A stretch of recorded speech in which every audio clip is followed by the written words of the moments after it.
So hello guys, welcome to our channel almost of destination for academy. तो आज मैं आप लोगों को सिखाने वाला हूं प्रोराटा। अगर प्रोराटा में चाहते हो मास्टर होना तो पूरी वीडियो एंड तक जरूर देखना। अभी स्टार्ट करते हैं प्रोराटा। इसमें क्या एडजस्टमेंट होता है, कैसे अप्लाइड डिलोटेड क्या होता है, इसका एक एग्जांपल लेके समझाता हूँ। ठीक है, एग्जाम्पल के थ्रू हमें देखना है कि कैसे कौन कौन सी चीजें होती हैं, कैसे कैसे हमें एडजस्टमेंट्स करना है। तो आप लोगों को केवल बेसिक चीजों का ध्यान रखना है। तो चलिए एक बार स्टार्ट करते हैं।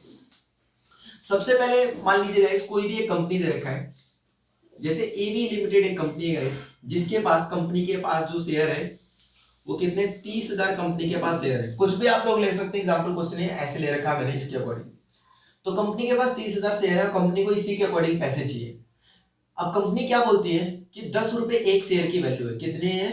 10 रुपए एक शेयर की वैल्यू है। 10 रुपए के अकॉर्डिंग कंपनी क्या कर रही है, शेयर की मंगा रही है। तो कंपनी क्या बोल रही है, एक काम करिए 2 रुपए आज आप ना हमें किस पे दे दीजिए, एप्लीकेशन पे दे दीजिए, और 3 रुपए हमें किस पे दे दीजिए, अलॉटमेंट पे। और इसी के बाद अगर हम बात करते हैं तो 3 रुपए आप किस पे दे दीजिए हमें, फर्स्ट कॉल पे, और 2 रुपए किस पे दे दीजिए, सेकंड कॉल पे दे दीजिए। तो इस तरीके से करते गाइस। तो 6 और 4 पूरे के पूरे हमारे कितने हो जाते हैं, 10। यहां तक क्लियर आपको?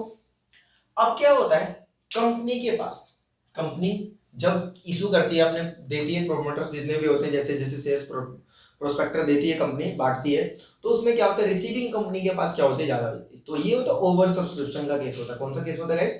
Over subscription. जब आप लोग क्वेश्चन पढ़ेंगे तो उसमें दिखाएगा कि कितना कंपनी के पास रिसीव हुआ, कितना रियल में चाहिए। तो आप ध्यान से देखो, कंपनी के पास जो रिसीविंग है वो कितनी हो गई है, 50,000 की रिसीविंग हो गई है। कितनी की हो गई गाइस रिसीविंग? 50,000 की रिसीविंग हुई है। तो कंपनी क्या करेगी, उनको भगा देगी, बोलेगी चलो भाई अब रहने दो, बताओ। नहीं, ऐसा नहीं होता। मान लीजिए कोई गवर्नमेंट जॉब निकलती है, तो गवर्नमेंट जॉब के लिए बहुत सारी क्या होता है, अगर 10,000 के लिए अगर जॉब निकला है तो उसके लिए लाखों लोग क्या करेंगे, अप्लाई करेंगे।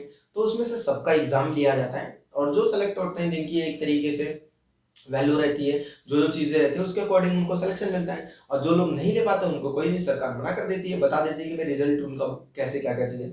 यहाँ पे भी यही होता है कि 50,000, जैसे मान लीजिए 30,000 कंपनी के पास 50,000, तो कंपनी 20,000 वालों को रिजेक्ट करेगी नहीं करेगी, ये बात की बात देखिए। तो कंपनी इसके लिए कुछ ग्रुप्स बनाती है, कुछ ग्रुप के अकॉर्डिंग क्या करेगी, बनाएगी। और इवन हो सकता है कि हमारे पेपर के अंदर ग्रुप वाला भी आ जाए कि अप्लाइड अलॉटेड जैसे कैसे करना है।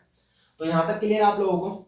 अब इसके बाद देखिए, कंपनी के पास चाहिए कितने, उसे 30,000, और आ कितने गए, 50,000। तो इसमें क्या करेगी, एडजस्ट करेगी कंपनी। कंपनी क्या करेगी, सबसे पहले एंट्री देखते हैं, फिर उसके अकॉर्डिंग ग्रुप बनाऊंगा। तो आई होप कि आप लोगों को एंट्री सारी याद हो गई होंगी। तो bank account debit to share application, कोई दिक्कत यहाँ तक? ये किससे होगा, रिसीव कितने होंगे, 50,000। तो 50,000 को किससे करूंगा, 2 से। ठीक है, तो कितना आ जाएगा अमाउंट यहाँ पे, 1 लाख रुपए।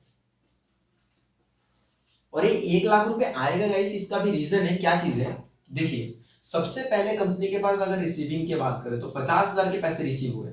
और जब भी गाइस 2 बातें याद रखनी है, पैसा जो होगा हमारा, जो जितना भी अगर मैं बात करूँ एडजस्टेड की, तो वो भी एप्लीकेशन के अमाउंट से होगा। अगर मैं बात करूँ रिसीव की, तो वो भी एप्लीकेशन के ही अमाउंट से होगा। तो मतलब दोनों एडजस्ट और रिजेक्ट की बात करेंगे आप, या फिर रिसीव की, तो दोनों सेम अमाउंट से ही होंगे। तो पैसा रिसीव एप्लीकेशन से होगा, बाद में उन शेयर होल्डर को पता लगेगा कि उनको कैसे इसके अकॉर्डिंग पैसे देने। क्लियर है यहाँ तक?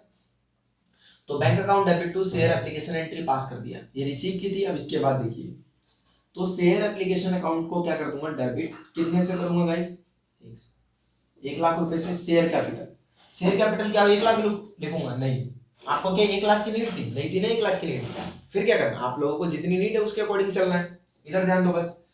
तो आपको 30,000 के अकॉर्डिंग 2 रुपए के हिसाब से कितना पैसा चाहिए था, 60,000। क्या एंट्री टैली हो गई? नहीं हो रही है, होगी भी नहीं टैली, क्योंकि प्रॉपर अपना सेटअप नहीं हो पाया है। तो इसके लिए क्या करते हैं, इसके लिए एक ग्रुप बनाते हैं गाइस। ग्रुप क्या होता है, ध्यान से देखिए। सबसे पहले आता है गाइस अप्लाइड, फिर उसके अंदर आता है अलॉटेड, और उसके बाद आता है गाइस एडजस्टेड, और उसके बाद क्या आ जाता है अपना रिजेक्टेड। तो एक ग्रुप है, इस ग्रुप के अकॉर्डिंग देखते हैं कि क्या क्या चीजें है। अब ग्रुप के अकॉर्डिंग देखो गाइस, जो पहला ग्रुप है 10,000 वालों ने मांगा है, 10,000 का एक ग्रुप है जिन्होंने मांगा कि 10,000। तो कंपनी कहते कोई बात नहीं, 10 को क्या कर देते हैं, पूरा का पूरा इन्हें 10 दे देते। तो इनका कोई भी एडजस्ट भी नहीं हो, रिजेक्ट भी होना। एक और ग्रुप है गाइस जिन्होंने मांगे कितने, 30,000, लेकिन कंपनी इसको 30 नहीं, कंपनी के पास है कितना बताओ, कंपनी के पास तो 20 रह गया। तो ये शेयर होल्डर बोलेंगे भैया हमने तो आपको पैसे दिए थे कितने के हिसाब से, 30,000 के हिसाब से देते, आप तो हमें 20 दे रहे हो। बोले कोई बात नहीं भाई, रुक जाओ, धैर्य रखो, थोड़ा घबरा क्यों रहे हो। इसमें कंपनी क्या बोलेगी, बोलेगी आप हमारे शेयर होल्डर बन गए हो, आप अगली कॉल पे भी तो पैसा दोगे, आप अगली कॉल पे दोगे नहीं दोगे पैसा, ये चीज है। जैसे कोई बच्चा है, मान लीजिए आप हमारे इंस्टीट्यूट के अंदर कोई बच्चा आता पढ़ने, अगर वो हमें 100 रुपये एक्स्ट्रा दे देता है, जैसे मान लीजिए खुले वगैरह नहीं हुए, अगर 600 फीस है उसकी और उसने 700 रुपये हमें दे दिए, तो इसमें क्या हो, 100 रुपीज उसको हम बोल सकते हैं कि काम करना आप नेक्स्ट मंथ ले लेना, ये हमारा फर्ज बनता नहीं तो अभी बनता है कि अभी दे दे उसको। तो हमने बोला कोई बात नहीं अगली। तो इसमें भी सेम ऐसी होता है कि अगर जो शेयर होल्डर बन जाते हैं तो उनका या तो उसी टाइम रिजेक्ट कर दो, नहीं तो अगले कॉल पे। तो ये शेयर होल्डर बन गए तो इनका 10,000 रुपये मैं क्या कर दूंगा, अगले कॉल पे एडजस्ट कर दूंगा। क्लियर है गाइस? अभी भी ये पूरा नहीं हुआ, कितने हैं अभी 30 ही हुए हैं ना, पूरे का पूरा 30 और ये 40, 10 अभी भी रह गए। तो इनको कुछ नहीं दे सकता क्योंकि मेरे पास है ही नहीं कुछ भी, तो इनका 10,000 क्या कर दूंगा मैं, डायरेक्ट रिजेक्ट कर दूंगा। क्लियर है? ऐसा ग्रुप आप लोगों को बनाना आना चाहिए। अब देखो टोटल जब करेंगे तो ये क्या हुआ, 50,000 और ये कितना हुआ, 30,000। और ये 50 और 30 कोई पहली बार थोड़ी ना रहा, ऑलरेडी देखोगे यहाँ पे तो 30 और 50 दे रखा है हमारे पास। क्लियर है यहाँ तक? तो आई होप कि यहाँ तक आप लोगों को कोई दिक्कत नहीं होगा। देखो ग्रुप बनता है ना, तो ग्रुप आप लोगों को भी देखना है। 10,000 थे, उनको 10 के 10 दे दिए पूरे, कंपनी के पास रिमेनिंग कितना रह गया, 20,000। तो कंपनी 30 क्या, यहाँ 40 भी रहता तो भी उनको कितने ही दे पाती, 20 देती, 50 रहता तो भी 20 देती। बाकी का एडजस्टेड रिजेक्टेड आप लोगों को क्वेश्चन के अकॉर्डिंग पता लगेगा। ये तो मैंने एग्जांपल ले रखा है इसी। क्लियर है यहाँ तक? अब इसके बाद वहां से देखना है क्या क्या चीजें। सबसे पहले बैंक से क्या हो गया, रिजेक्ट हुआ, कितने, 10,000। तो मैं 10 को किससे इंटू करूंगा, 2 से। देखो गाइस पैसा एडजस्ट भी, ध्यान रखना कि जो आपका है पैसा एडजस्ट भी किसके अमाउंट से होगा, एप्लीकेशन से, और रिजेक्ट भी किसके अमाउंट से होगा, एप्लीकेशन के ही अमाउंट से होगा। ये बहुत इंपॉर्टेंट चीज है। तो 2 रुपए के अकॉर्डिंग अगर मैं करता हूं तो यहाँ पे कितना आ गया, 20,000।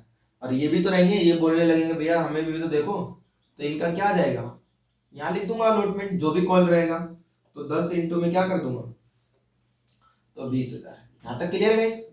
यहाँ तक आप लोगों को करेंगे तो ये आप लोगों के 1.5 या 2 नंबर तक का रहेगा, क्योंकि ये और ये अगर मिक्सअप, और आप लोगों को नरेशन तो पता ही, 11th क्लास में इतना सब सीख चुके हैं आप लोग, नरेशन किए तो सारी चीजें। अब क्या हुआ, अब यहाँ पे एंट्री हमारी क्या हुई, टैली हुई। यहाँ तक क्लियर है सब लोगों को? अब इसके बाद देखो, अब चलेगा ड्यू, फिर रिसीव। ड्यू रिसीव, तो पहले ड्यू की एंट्री करते हैं। तो क्या एंट्री पास करूंगा, share allotment account debit to क्या करूंगा, शेयर कैपिटल। ये कैसी, किससे एंट्री करूंगा, अब देखो कंपनी के पास अब किससे चलेगी, 30 के अकॉर्डिंग, 30 इंटू में 3, 30 इंटू में 3 कहां से कर दिया सर आपने, ये तो देखो इधर आ जाओ, ध्यान दो। अब कंपनी को भी पता है या शेयर होल्डर सबको पता है कि ये किसके अकॉर्डिंग चलेंगे हम लोग। तो अलॉटमेंट कितने का, 3 रुपए का, तो 3 से ही करूंगा ना, तो कितना आ जाएगा 90, यहाँ पे भी 90। इसके बाद की एंट्री रिसीव की, तो बैंक अकाउंट डेबिट, और टू क्या करूंगा, शेयर अलॉटमेंट 90 लिख दो इसके अंदर, सही है 90? नहीं, गलत है 90। ऐसा थोड़ी ना आएगा। देखो आप लोगों ने 20,000 पहले ही ले लिए, तो आप अगर 90 लिख दोगे तो आप लोगों का क्या होगा, गलत होगा। इसलिए मैंने लिखा ताकि बच्चे यहीं पे गलती कर देते। तो आपको 90 नहीं लिखना है, इसकी जगह आप लोगों को क्या लिखना है, माइनस करके लिखना है। तो यहाँ पे कितना आ जाएगा, 70। क्यों, क्योंकि 20,000 तो उन्होंने एडवांस दे रखा है ना, तो आप लोग इसमें से क्या करेंगे, 20,000 को क्या कर देंगे, लेस कर देंगे। आप लोग इसको कॉल इन एरियर के भी नाम से दिखाते हो, और हमारे पास जो पैसा था कॉल इन एडवांस, ये बाद में बताऊंगा आप लोगों को। पहले आप लोग थोड़ा बहुत स्ट्रॉन्ग तरीके से, स्मार्ट तरीके से करना है सारी चीजें, उतना टाइम वेस्ट नहीं करना है। यहां तक क्लियर है? अब इसके बाद गाइस हमें क्या करना है, फर्स्ट कॉल की एंट्री पास करनी है। तो फर्स्ट कॉल में वही पहले ड्यू, फिर क्या चलेगा, रिसीव। तो शेयर फर्स्ट कॉल अकाउंट को क्या कर देता हूं, डेबिट टू क्या करूंगा, शेयर कैपिटल।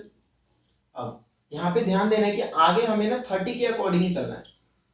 तो अब देखते हैं ये कितने का है, तो कितने का भाई, 3 का ये, तो ये भी इतना ही सेम अमाउंट आएगा, 90 इंटू करना है। आप लोगों को ऐसे इंटू करके नहीं दिखाना है, ये मैं आप लोगों को समझाने के लिए कर रहा हूं। फिर अब क्या होगा, बैंक अकाउंट यहाँ पे डेबिट हो जाएगा, to share first call, same 90 amount, यहाँ भी 90, यहाँ भी 90। क्लियर है गाइस? नेक्स्ट अब क्या चलेगा, ड्यू और फिर रिसीव। तो लास्ट जो हमारी एंट्री होगी, share second call account debit to share capital. अब ये किससे एंट्री होगी, अब क्या करना है, देखना है हमारे पास वही 30 है, 30 को देखो लास्ट में कितना है, तो अपने पास क्या है 2, तो 2 से इंटू कर देंगे तो कितना आ जाएगा 60, यहाँ भी 60 और यहाँ भी 60। नेक्स्ट अब क्या होगा, रिसीव किससे हो जाएंगे, बैंक से, तो bank account debit to share second को, सेम ही एंट्री है, बस पता है कहीं कहीं चेंजेस करना है। ठीक है गाइस, तो ऐसे क्या हुआ, केवल मैंने आप लोगों को इसमें ग्रुप सिखाया। अगर मान के चलो आप लोगों से इसमें प्रोराटा का रेशियो पूछ देता है, क्या पूछ देता है, प्रोराटा का रेशियो क्या है, रेशियो बताओ, तो प्रोराटा आप लोगों ने एडजस्टमेंट कहाँ पे किया, एडजस्टमेंट यहाँ पे किया है ना, तो यही रेशियो बनेगा, जिसमें से ये नहीं बनेगा ये बनेगा, तो ये अगर मैं हटा दूं, ये हटा दूं, ये हटा दूं, तो आप लोगों के रेशियो क्या बनता है 3 और 2। तो अगर प्रोराटा पूछ देता है, तो इसमें गाइस हमेशा याद रखना कि आप लोगों ने जितना आप लोग मांगते हैं ना, अप्लाइड करते हैं, उतना कंपनी नहीं देती, अलॉटेड लेके चलना होता है। किसको लेके चलना होता है गाइस, अलॉटेड। आप अपने अकॉर्डिंग थोड़ी नहीं देखोगे, कंपनी अपने अकॉर्डिंग देखेगी उनको कितने की रिक्वायरमेंट है। ठीक है गाइस, तो आई होप आप लोगों को ये प्रोराटा समझ में आया होगा। अगर इससे रिलेटेड कोई भी डाउट रहता है तो सेम चीजें आप क्या कर सकते हो, डिस्क्रिप्शन में नंबर है, वहां से लेके आप पूछ सकते हो कि क्या चीजें, अमाउंट कैसे आया, कोई अगर राइटिंग आप लोगों को समझ में नहीं आती है क्या लिखा है, तो आप वहां पे सर्कल करके देख सकते हो, और वीडियो को पॉज करके जितनी भी चीजें इसको नोट डाउन कर सकते हो, क्योंकि बेसिक बेसिक चीजें, वैसे तो आप लोगों के पास बहुत सारी चीजें, लेकिन फिर भी इससे आप लोगों को थोड़ी बहुत हेल्प मिल रही है, इट मीन्स कि ये चीजें सही है। ठीक है गाइस, आई होप आप लोगों को वीडियो अच्छी लगी होगी। So thank you so much guys for watching this video. जय हिंद, जय भारत।